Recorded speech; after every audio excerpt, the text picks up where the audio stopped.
Terangkanlah, terangkanlah. Ada 5 menit waktu bagi saya untuk menyampaikan hal penting. Yang pertama, ini kitab.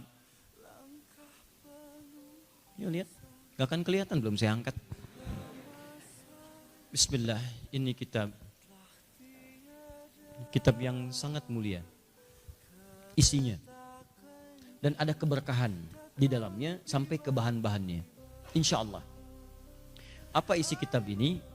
Ketika saya baca-baca, saya bolak-balik, ini sebenarnya pembahasan yang nyambung. Saya duga kuat teman-teman sekalian, ini kitab ditulis oleh murid-murid para ulama di awal-awal. Yang kemudian belajar dari guru-gurunya langsung, menuliskan kitab gurunya disalin, dan diberikan penjelasan syarah di bawah keterangan gurunya itu. Ini yang saya pegang, ini adalah syarah dari kitab yang sangat fenomenal, tersebar luas di Nusantara. Kitabnya namanya Kitab Sulamut Taufiq. Sulamut Taufiq. Saya bacakan ya. Ini kitab indah sekali. Ini kitab ditulis oleh Syekh Abdullah Ba'dawi, di antara keturunan Nabi SAW. Seorang sayyid, beliau seorang habib keturunan Hadramaut dari Tarim. Ditulis tahun 1241 Hijriah. Diselesai ditulisnya bulan Rajab 1241 Hijriah. Sekarang sudah 1440 Hijrah. Sudah berapa tahun? 199 tahun. 199 tahun. Pertanyaan saya, kapan itu nyampe ke Nusantara? Dulu kan belum ada pos, belum ada macam-macam. Ya. Kemudian mohon maaf, belum ada mesin tik zaman-zaman dulu itu. Makanya ketika Anda melihat ini, kulitnya dari luar, kertas ini nggak akan beda dengan kertas-kertas yang kita dapatkan sekarang. Nilainya. Tapi yang paling dahsyat yang ingin saya sampaikan adalah ini kitab bukan Sulamut Taufiknya, matanya disalin. Dia ada yang membacakan, jadi ada yang bacakan, dari bacaan itu disalin supaya bisa disebarkan ke murid-murid di Indonesia. Ini dugaan saya yang pertama. Di Nusantara dulu Indonesia belum ada. Dari mana taunya? Teman-teman sekalian, karena manuskrip yang aslinya ditemukan kemudian di Hadramaut, ditahkik sekarang. Ya, oleh Syekh Al-Jibti Al-Jilani, ditahkik, diteliti, didapatkan 5 manuskrip. Yang paling menarik, murid-murid yang dari sana, kita kan punya hubungan baik tuh dulu.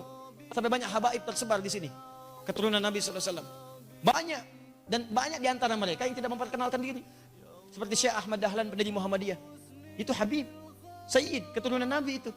Ya kayak Ahmad Dahlan, mendirikan Muhammadiyah 18 November 1912. Itu nama aslinya Muhammad Darwish.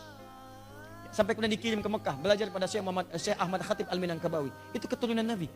Syekh Kiai Haji Ahmad Dahlan bin Kiai Haji Abu Bakar bin Kiai Ilyas bin Kiai Sulaiman bin Demang Jurang Juru Kapindo bin Demang Jurang Juru Sapisan bin Kiai Gerebek bin Maulana Ishaq. Anak siapa? Jamaluddin Al-Akbar Al-Husaini. Keturunan dari siapa? Ali Zainal Al-Kabir. Keturunan Ali Zainal Abidin. Keturunan Al-Husain. Al-Husain siapa? Adiknya Al-Hasan. Siapa Al-Hasan? Putranya Ali bin Abi Thalib radhiyallahu taala anhu, suaminya Fatimah Az-Zahra, putri Muhammad sallallahu alaihi wasallam. Ya, banyak. Dan ini ketika datang mengajak banyak nih yang menginspirasi nih. Sampai dengan saya pernah cerita dulu kumpul hari Senin. Senin teman-teman sekalian, ya, berkumpul hari Senin 17 April 1905. Ya, di mana kumpulnya? Tuh, 13 Syawal. Di wilayah Tanah Abang Krukut. 5 orang habaib kumpul di situ. Ya. Ada Habib Abdullah, Habib Syekhan, ya, dan seterusnya. Kumpul di situ. Apa yang dibicarakan oleh mereka? Mikirkan bagaimana caranya bisa mengatasi penjajahan. Dipikirkan oleh mereka sampai mendirikan Jamiatul Khair. Didirikan oleh mereka. Dari situ kumpul lagi. Ya, 6 tahun setelahnya. Siapa yang kumpul? Syekh Ahmad Dahlan kumpul, yang dari Solo kumpul, dari Surabaya kumpul dibicarakan. Yang dulunya hampir ratusan tahun belum tercapai kemerdekaan, setelah peristiwa itu cuma 34 tahun. Yang dari Solo support dengan kekayaannya, hartanya. Yang dari Surabaya support dengan ilmu-ilmunya, tentang politiknya, tentang nasionalismenya, macam-macamnya. Yang dari sini support dengan nilai keagamaannya. Sampai proklamasi itu dikumandangkan di mana? Ya, di rumah wakaf seorang bernama siapa? Syekh Faraj bin Marta. Siapa Syekh Faraj bin Marta? Muslim, keturunan Yaman. Cinta dengan Indonesia, diwakafkan rumahnya di Jalan Pegangsaan Timur nomor 56. Cuman di buku sejarah sekarang itu cuman disamarkan Jalan Pegangsaan Timur nomor 56. Jalan Pegangsaan Timur nomor 56. Itu rumah-rumah siapa? Kan ada nomornya. Kalau nggak ada nomornya di jalan, mana ada proklamasi di jalan? Ada nomor siapa? Al Ihsan. Alamatnya blok sekian, nomor sekian, tahu. Kalau nggak ada nomornya cuma di jalan Jinggamas, panjang nih, panjang. Jelas ya? Nah ini saya duga kuat ada murid-murid dari sana, dari Hadramaut, datang ke Nusantara.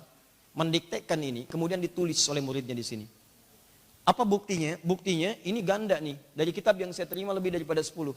Di 10 kitab ini isinya ada yang mirip-mirip dan tulisannya ada yang beda khatnya. Ya ada khatnya yang naskhi, ada khatnya rok'ah, beda-beda. Di ada 2-3 versi tulisan yang sama, maksudnya isinya sama, cuma jenis tulisannya beda. Ini menunjukkan yang nyalinnya bukan orang yang sama. Ya, tapi yang menarik, bentuk tempat menyalinnya, kertasnya sama. Dan dari kulit kayu sebagiannya. Dan yang paling dahsyat, perhatikan tintanya. Rayapnya tidak memakan tintanya. Abadi, Masya Allah sampai sekarang. Isinya ini yang Sulamut Taufik saya bacakan, dan masih terbaca dengan sangat sempurna sekali. Saya baca. Bismillahirrahmanirrahim. Alhamdulillahirabbil alamin wa asyhadu an la ilaha illallah wahdahu la syarikalah wa asyhadu anna Muhammadan abduhu wa rasuluhu. Ya. Sallallahu alaihi wasallam wa ala alihi wa sahbihi wat tabi'in, amma ba'du, fa hadza juz'un latifun yassarahu Allah Ta'ala fima yajibu ta'allumuhu wa ta'limuhu wal 'amalu bihi lil khas wal 'am.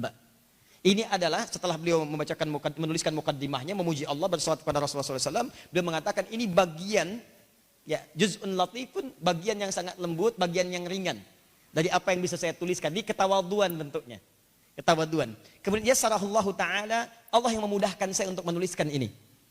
Masya Allah, tawadu sekali. Syekh Abdullah Al-Ba'alawi, Syekh Abdullah Ba'alawi, tawadu sifatnya. Ya kalau bukan Allah yang kuatkan, saya nggak mungkin saya bisa nulis ini. Nah, seharusnya seperti itulah sifat-sifat para ustadz yang lainnya. Ya, dia merasa Allah yang kuatkan. Kemudian, fima yajibu ta'allumuhu wa ta'limuhu. Ini saya rumuskan, saya tuliskan dengan izin Allah, kemudahan dari Allah, tentang bab-bab yang wajib dipelajari dan diajarkan. Ya, ini kalau Anda baca kitab awal sampai akhirnya, ini sebetulnya bimbingan ringkas. Terutama bagi orang-orang yang sekarang sibuk. Di sini ada tentang tauhid, ada tentang fikih, ada taharah ringkas, ada bab fikih ringkas dan sebagainya. Ya, ini khulasanya. Nah, kemudian wal 'amalu bihi, dan untuk mengamalkannya lil khasi wal 'am, baik bagi kalangan khusus, maksudnya para ulama, ya, bisa silahkan telah lagi kitab saya. Mungkin ada catatan, mungkin ada yang kurang, mungkin ada tambahan di dalamnya, silahkan. Lil khas, kalangan khas, khawas, ya, ulama, asatidzah, habaib dan sebagainya. Wal 'am atau awam. Maksudnya kalau khas Anda pelajari itu untuk diajarkan, awam pelajari dari kalangan khas ini. Kalau Anda belum paham, datangi ustaz, datangin kiai, bahas kitab saya ini.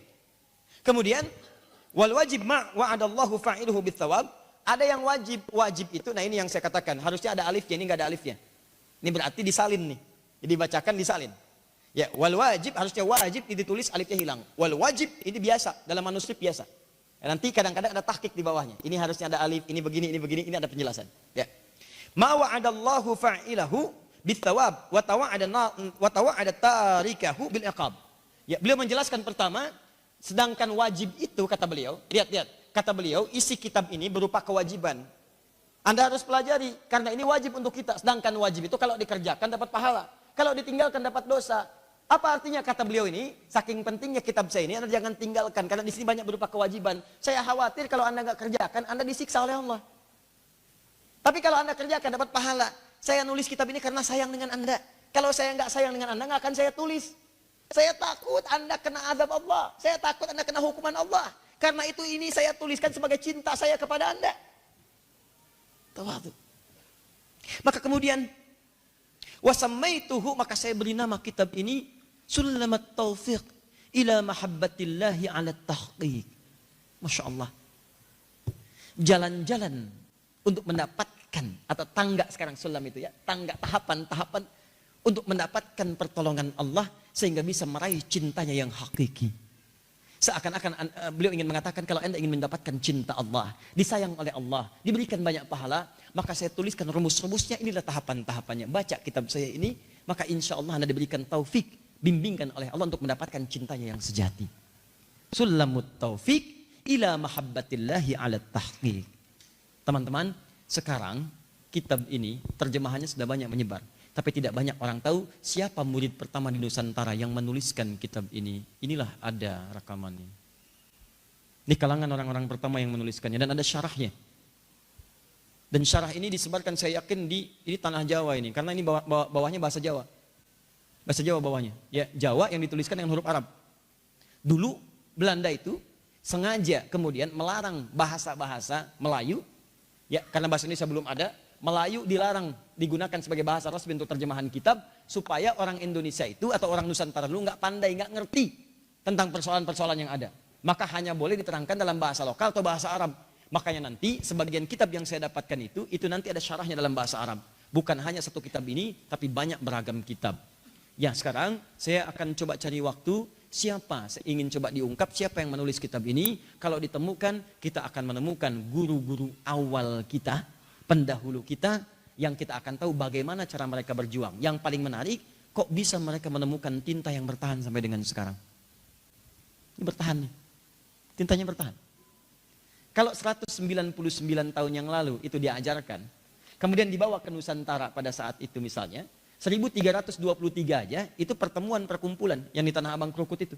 1241 beres kitab ini ditulis bulan Rajab. Kalau pada saat itu taruhlah kemudian 50 tahun setelahnya datang ke Nusantara ke sini, berarti paling minimal usia ini kurang lebih 100 tahun lebih lah, 150 tahunan. Tintanya abadi sampai sekarang. Apa amalan orang-orang ini yang saat menulis itu tintanya diabadikan oleh Allah? Itu yang coba kita gali, mudah-mudahan kita dapatkan hikmah di balik itu, yang insya Allah mudah-mudahan amal kita pun abadi sampai kembali kepada Allah Subhanahu wa ta'ala. Saya berikan waktu 10 menit. Kita punya tamu spesial malam ini. Jauh-jauh datang dari Palestina. Tapi orang Indonesia.